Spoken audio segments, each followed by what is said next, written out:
جو لوگ مرنے کے بعد دوبارہ زندہ ہونے کو ناممکن یا مشکل سمجھتے ہیں، ان سے کہا جا رہا ہے کہ خود اپنی تخلیق پر غور کرو کہ اللہ تعالیٰ نے کس حیرت انگیز طریقے پر کتنے مرحلوں سے گزار کر تمہیں پیدا فرمایا تھا۔ تمہارا کوئی وجود نہیں تھا، اللہ تعالیٰ نے تمہیں وجود بخشا۔ تم میں جان نہیں تھی، اللہ تعالیٰ نے تم میں جان ڈالی۔ جس ذات نے اس حیرت انگیز طریقے سے تمہیں اس وقت پیدا کیا جب تم کچھ بھی نہیں تھے، تو کیا وہ تمہیں مردہ لاش بننے کے بعد دوبارہ زندگی نہیں دے سکتا؟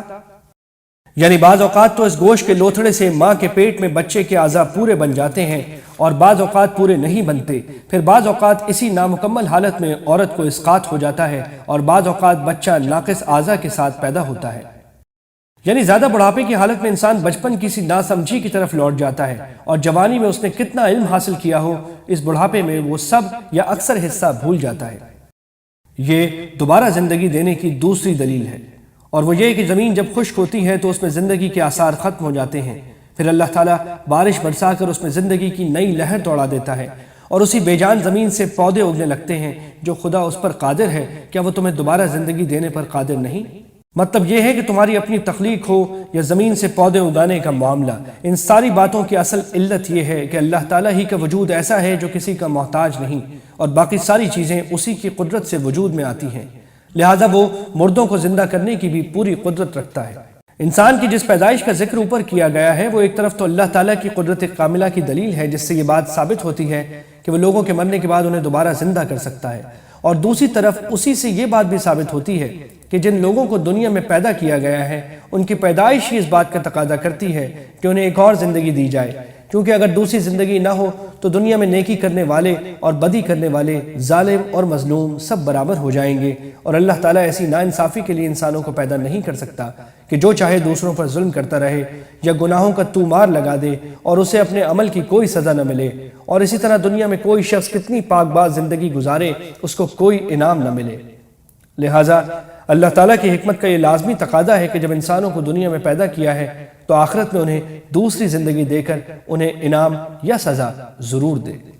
حضرت صلی اللہ علیہ وسلم کے مدینہ منورہ تشریف لانے کے بعد کئی واقعات ایسے پیش آئے کہ کچھ لوگ اس لالچ میں اسلام لے آئے کہ اسلام کی وجہ سے انہیں دنیا میں کچھ فوائد حاصل ہوں گے، لیکن جب ان کی توقع پوری نہیں ہوئی بلکہ کوئی آزمائش آ گئی تو وہ دوبارہ کفر کی طرف لوٹ گئے۔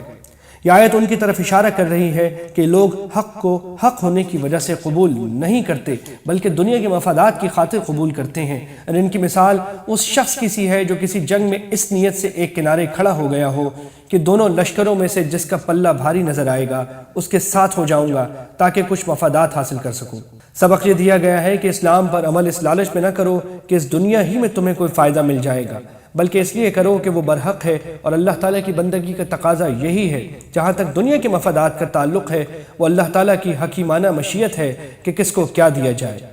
چنانچہ اسلام لانے کے بعد دنیاوی فوائد بھی حاصل ہو سکتے ہیں جن پر اللہ تعالیٰ کا شکر ادا کرنا چاہیے، اور کوئی آزمائش بھی آ سکتی ہے جس میں صبر و تحمل سے کام لینا چاہیے، اور اللہ تعالیٰ سے دعا کرنی چاہیے کہ مصیبت دور فرما کر آزمائش سے نکال دے۔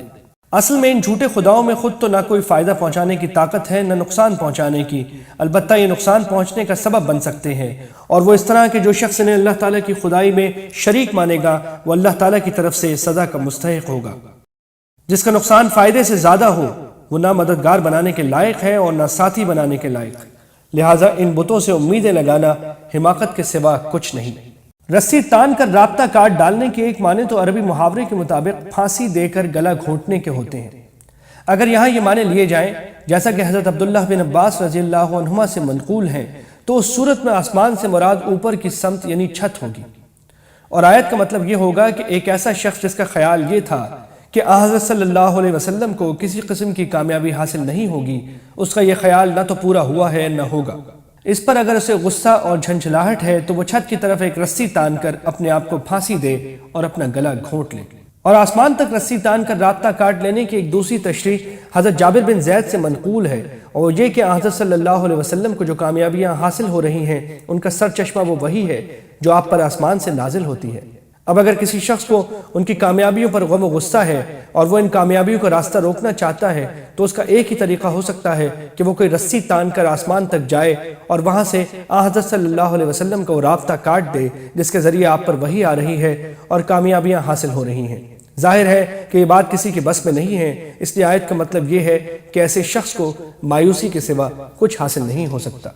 ان مخلوقات کے سجدہ کرنے کا مطلب یہ ہے کہ یہ سب چیزیں اللہ تعالیٰ کی تابع فرمان ہیں اور ہر چیز اس کے ہر حکم کے آگے سر جھکائے ہوئی ہے۔ نیز اس سے عبادت کا سجدہ بھی مراد ہو سکتا ہے، کیونکہ اتنی سمجھ کائنات کی ہر چیز میں موجود ہے کہ اسے اللہ تعالیٰ نے پیدا کیا ہے اور اسی کی عبادت کرنی چاہیے، البتہ ہر چیز کے سجدے کی صورت مختلف ہے۔ اس پوری کائنات میں انسان ہی ایسی مخلوق ہے جس کے تمام افراد عبادت کا یہ سجدہ نہیں کرتے، بلکہ بہت سے کرتے ہیں، بعض نہیں کرتے، اس لیے انسانوں کا ذکر کرتے ہوئے یہ فرمایا گیا ہے کہ بہت سے انسان بھی۔ یاد رہے کہ یہ سجدے کی آیت ہے، جو شخص اصل عربی میں یہ آیت تلاوت کرے یا سنے اس پر سجدہ کرنا واجب ہے، البتہ آیت کو پڑھے بغیر صرف دیکھنے سے سجدہ واجب نہیں ہوتا، اور صرف ترجمہ زبان سے پڑھنے میں بھی احتیاطاً سجدہ کر لینا ضروری ہے۔ مسجد حرام اور اس کے آس پاس کے وہ مقامات جن میں حج کے افعال ادا ہوتے ہیں، مثلا صفا اور مروہ کے درمیان سعی کی جگہ منا، عرفات اور مزدلفہ، کسی شخص کی ذاتی ملکیت نہیں ہے، بلکہ وہ دنیا بھر کے مسلمانوں کے لیے وقف عام ہے، اور ان کو عبادت کے لیے استعمال کرنے میں مقامی باشندے اور باہر سے آنے والے سب برابر ہیں۔ ٹیڑھی راہ نکالنے سے مراد کفر و شرک، حرم کے احکام کی خلاف ورزی، بلکہ ہر قسم کا گناہ ہے۔ حرم میں جس طرح ہر نیکی کا ثواب بڑھ جاتا ہے، اسی طرح بعض صحابہ کرام سے منقول ہے کہ یہاں گناہوں کا وبال بھی دوسری جگہوں کے مقابلے میں زیادہ ہے۔ جیسا کہ سورہ بقرہ میں گزر چکا ہے، بیت اللہ حضرت ابراہیم علیہ السلام سے پہلے تعمیر ہو کر منہدم ہو گیا تھا۔ اللہ تعالیٰ نے انہیں وہ جگہ بتائی جہاں بیت اللہ کو دوبارہ تعمیر کرنا منظور تھا۔ حج کے کاموں میں ایک اہم کام جانوروں کی قربانی ہے کہ ان پر اللہ تعالیٰ کا نام لے کر انہیں ذبح کیا جائے، جو اس کی طرف اشارہ ہے۔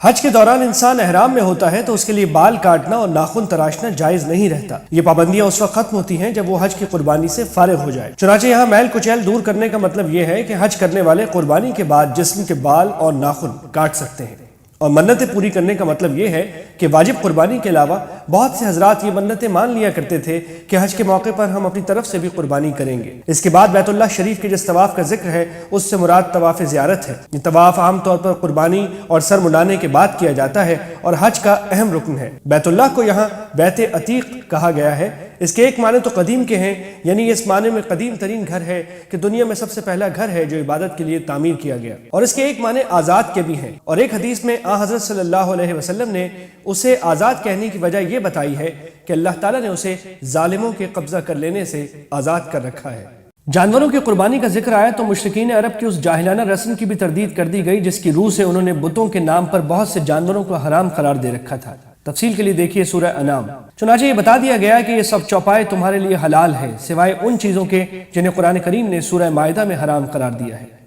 پھر اسی کے ساتھ جس بنیاد پر مشرکین ان جانوروں کو حرام قرار دیتے تھے، یعنی بتوں کو اللہ تعالیٰ کا شریک ماننا اور ان کے نام پر جانوروں کو چھوڑ دینا، اس بنیاد کو بھی یہ فرما کر ختم کر دیا گیا ہے کہ بتوں کی گندگی اور جھوٹی باتوں سے بچو۔ اس تمثیل کا مطلب یہ ہے کہ ایمان کی مثال آسمان کی سی ہے۔ جو شخص شرک کا ارتکاب کرتا ہے وہ ایمان کے بلند مقام سے نیچے گر پڑتا ہے۔ پھر پرندوں کے اچک لے جانے کا مطلب یہ ہے کہ اس کی خواہشات اسے راہ راست سے بھٹکا کر ادھر ادھر لیے پھرتی ہیں، اور ہوا کے دور دراز پھینک دینے سے اس بات کی طرف اشارہ ہے کہ شیطان اسے مزید گمراہی میں مبتلا کر دیتا ہے۔ خلاصہ یہ کہ ایسا شخص ایمان کے بلند مقام سے نیچے گر کر اپنی نفسانی خواہشات اور شیاطین کا غلام بن بیٹھتا ہے جو اسے گمراہی کی انتہا تک پہنچا دیتے ہیں۔ شعائر کے معنی ہیں وہ علامتیں جن کو دیکھ کر کوئی دوسری چیز یاد آئے۔ اللہ تعالیٰ نے جو عبادتیں واجب قرار دی ہیں اور خاص طور پر جن مقامات پر حج کی عبادات مقرر فرمائی ہیں وہ سب اللہ تعالیٰ کے شعائر میں داخل ہیں اور ان کی تعظیم ایمان کا تقاضا ہے۔ یعنی جب تک ان جانوروں کو حج کی قربانی کے لیے خاص نہ کر لیا ہو اس وقت تک تم ان سے ہر طرح کے فوائد حاصل کر سکتے ہو۔ ان پر سواری کرنا بھی جائز ہے، ان کا دودھ پینا بھی، ان کے جسم سے اون حاصل کرنا بھی، لیکن جب انہیں حج کے لیے خاص کر لیا ہو تو پھر ان میں سے کوئی کام جائز نہیں رہتا۔ اس کے بعد تو انہیں بیت اللہ کے آس پاس یعنی حدود حرم میں ذبح کر کے حلال کرنا ہی واجب ہے۔ اور حج کے لیے خاص کرنے کی مختلف علامتیں ہیں جن کی تفصیل فقہ کی کتابوں میں مذکور ہے۔ یہاں قرآن کریم نے دو لفظ استعمال فرمائے ہیں، ایک قانے جس کا مطلب ہے وہ شخص جو حاجت مند تو ہے لیکن اپنی حاجت کسی کے سامنے ظاہر نہیں کرتا بلکہ صبر کیے بیٹھا ہے، اور دوسرا معطر جس کا مطلب وہ شخص ہے جو اپنی حاجت اپنے کسی قول یا فعل سے ظاہر کر دے۔ مکہ مکرمہ میں کافروں کی طرف سے مسلمانوں پر جو ظلم توڑے جا رہے تھے، شروع میں قرآن کریم ہی نے انہیں بار بار صبر سے کام لینے کا حکم دیا تھا۔ اب اس آیت میں یہ تسلی دی جا رہی ہے کہ مسلمانوں کے لیے یہ صبر آزما مرحلہ اب ختم ہونے والا ہے اور وقت آ گیا ہے کہ ان ظالموں کے ظلم کا جواب دیا جائے۔ چنانچہ اگلی آیت میں مسلمانوں کو جہاد کی اجازت دی گئی ہے، لیکن اس سے پہلے یہ خوشخبری دے دی گئی ہے کہ اللہ تعالیٰ خود مسلمانوں کا دفاع کرے گا، اس لیے اب وہ بے خوف ہو کر لڑیں۔ اور وجہ یہ ہے کہ جن لوگوں سے لڑائی ہونی ہے وہ دغا باز اور ناشکرے لوگ ہیں جنہیں اللہ تعالیٰ پسند نہیں کرتا، اس لیے وہ ان کے خلاف مسلمانوں ہی کی مدد کرے گا۔ مکہ مکرمہ میں 13 سال تک صبر و ضبط کی تلقین کے بعد یہ پہلی آیت ہے جس میں مسلمانوں کو کافروں کے خلاف تلوار اٹھانے کی اجازت دی گئی۔ اس سے پہلے مسلمانوں کو کفار کے ظلم و ستم کا کوئی جواب دینے کی اجازت نہیں تھی، بلکہ ہر زیادتی پر صبر کرنے کا حکم دیا گیا تھا۔ اس آیت میں جہاد کی حکمت بیان فرمائی گئی ہے، اور وہ یہ کہ جتنے انبیاء کرام علیہم السلام دنیا میں آئے ہیں، اپنے اپنے وقت میں انہوں نے صرف اللہ تعالیٰ کی عبادت کی تعلیم دی اور اس کے لیے عبادت گاہیں بنائی۔ حضرت عیسیٰ علیہ السلام کی شریعت میں اس کام کے لیے خانقاہیں اور کلیسا بنائے گئے، جنہیں عربی زبان میں صومعہ اور بیع کہا جاتا ہے۔ حضرت موسیٰ علیہ السلام کے پیرووں نے جو عبادت گاہیں بنائیں ان کو صلوات کہا گیا ہے، اور مسلمانوں کی عبادت گاہوں کو مسجد کہا جاتا ہے۔ جو لوگ ان آسمانی مذاہب کے مخالف تھے وہ ان عبادت گاہوں کو مٹانے کے در پہ رہے، اور اگر ان کے خلاف جہاد کی اجازت نہ ہوتی تو وہ ان عبادت گاہوں کو مسمار کر ڈالتے۔ مسلمانوں کو مدینہ منورہ میں حکومت قائم کرنے اور کافروں کے خلاف لڑائی میں ان کی مدد کرنے کا مقصد اس آیت میں یہ بیان کیا گیا ہے کہ یہ لوگ زمین میں اقتدار حاصل کرنے کے بعد اپنی جان اور مال سے اللہ تعالیٰ کی عبادت خود بھی کریں گے اور دوسروں کو بھی نیکی کی تلقین اور برائی سے روکنے کا فریضہ انجام دیں گے۔ اس طرح یہ آیت ایک اسلامی ریاست کے بنیادی اغراض و مقاصد بیان فرما رہی ہے۔ اللہ تعالیٰ کے نزدیک ایک دن کے 1000 سال کے برابر ہونے کا کیا مطلب ہے؟